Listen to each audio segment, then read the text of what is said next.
မင်္ဂလာပေါင်းနဲ့ပြည့်စုံကြပါစေမြန်မာဂေဇက်သတင်းဌာနကကျွန်တော်နိုင်စိုးအောင်ပါ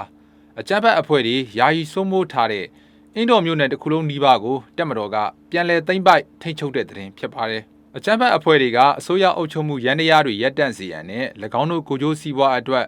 မိမိတို့ဆောင်ရွက်နိုင်ရန်တိုင်းဒေသကြီးနဲ့ပြည်내အချို့ရှိမြို့ရွာတွေကိုယာယီစိုးမိုးထားစဉ်အတွင်းအဖျက်မောက်လုပ်ငန်းတွေကိုနီလန်မျိုးစုံနဲ့လှုပ်ဆောင်ခဲ့ကြပါတယ်ဒါကြောင့်တပ်မတော်ကအကြမ်းဖက်ချေမှုန်းရေးစစ်စင်ရေးတွေကိုဆောင်ရွက်ခဲ့ပြီး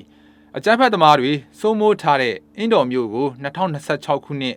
ဧပြီလ30ရက်နေ့ကပြန်လည်သိမ်းပိုက်ထိန်းချုပ်နိုင်ခဲ့ပါတယ်။ရင်းနောက်တပ်မတော်စစ်ကြောင်းတွေကအဆိုပါဒေသရှိအကြမ်းဖက်သမားတွေယာယီစိုးမိုးထားတဲ့ကျေးရွာတွေကိုပြန်လည်သိမ်းပိုက်ထိန်းချုပ်နိုင်ရေးဆက်လက်ဆောင်ရွက်နိုင်ရန်အတွက်အင်းတော်မြို့မှာလိုအပ်တဲ့ပြင်ဆင်စုဖွဲ့မှုတွေဆောင်ရွက်ခဲ့ပါတယ်။တပ်မတော်အနေနဲ့နေမြေလုံခြုံရေးလုပ်ငန်းတွေကိုစစ်ကြောင်းတွေခွဲပြီးထိုးစစ်ဆင်ခဲ့ရာဇွန်လ28ရက်နေ့ကအကြမ်းဖက်သမားတွေအခိုင်အမာခံစစ်ပြင်ဆင်ပြီးအကြမ်းဖက်လုပ်ရက်တွေလှုပ်ဆောင်ရန်အခြေချနေထိုင်တဲ့နတ်မဟုတ်လေးကျေးရွာနဲ့ဆယ်ရွာတို့ကိုပြန်လည်ထိန်းချုပ်နိုင်ခဲ့ပါတယ်။ဒါအပြင်ဇွန်လ28ရက်နေ့ကလဲနောင်ကျေးရွာနဲ့ဇွန်လ29ရက်နေ့မှာတော့နတ်မဟုတ်ကြီးကျေးရွာတို့ကိုသိမ်းပိုက်ခဲ့ပြီးဇွန်လ30ရက်နေ့မှာတန်ဖိုးကျေးရွာတွေကိုတပ်မတော်ကအဆင့်ဆင့်သိမ်းပိုက်ထိန်းချုပ်နိုင်ခဲ့ပါတယ်။ပြီးခဲ့တဲ့ဇူလိုင်4ရက်နေ့ညနေပိုင်းကမြကြီးနားရွှေဘိုမိရထားလမ်းပေါ်ရှိမဲစာကျေးရွာနဲ့မြကြီးနားရွှေဘိုကားလမ်းပေါ်ရှိနန်သဲကျေးရွာတို့ကိုတပ်မတော်ကပြန်လည်သိမ်းပိုက်ထိန်းချုပ်နိုင်ခဲ့ပါတယ်။တပ်မတော်စစ်ကြောင်းရဲ့ပြစ်ခတ်မှုတွေကြောင့်အကြမ်းဖက်သမားတွေအများပြားသေဆုံးခဲ့တယ်လို့ထိခိုက်ဒဏ်ရာရရှိသူတွေလည်းအများပြားရှိခဲ့တယ်လို့အကြမ်းဖက်မီဒီယာတွေကရေးသားထားတယ်လို့အကြမ်းဖက်အဖွဲ့တွေကလည်းဝန်ခံထားကြပါတယ်။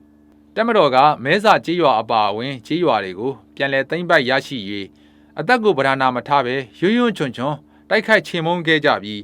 စစ်စင်ရေးကာလအတွင်းအကြမ်းဖက်အဖွဲ့တွေနဲ့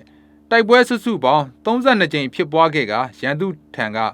လက်နက်ခဲယမ်းတွေနဲ့ဆက်ဆက်ပစ္စည်းတွေကိုလည်းသိမ်းပိုက်ရရှိခဲ့ပါတယ်။အကြမ်းဖက်အဖွဲ့တွေကအင်းတော်မျိုးနဲ့မဲသာကျေးရွာအနီးနားရှိကျေးရွာတွေကိုယာယီစိုးမိုးထားစဉ်အတွင်းဘာသာရေးအဆောက်အအုံတွေကိုဖျက်ဆီးတာတွေဌာနဆိုင်ရာရုံးတွေကျောင်းတွေကိုမိုင်းထောင်ဖောက်ခွဲတာတွေပြုလုပ်ကြပြီးနေအိမ်တွေအတွင်းခန်းစစ်ကျင်းတွေတူဘန်ကာတွေပြုလုပ်ပြီးအခိုင်အမာခန်းစစ်ဆင်အဖျက်မောက်လုပ်ငန်းတွေကိုနီလန်မျိုးစုံနဲ့လှုပ်ဆောင်ခဲ့ကြပါတယ်။ဒါအပြင်မြကြီးနားရွှေဘိုကားလမ်းမပေါ်မှာသွာလာနေကြတဲ့ခရီးသွားယာဉ်တွေ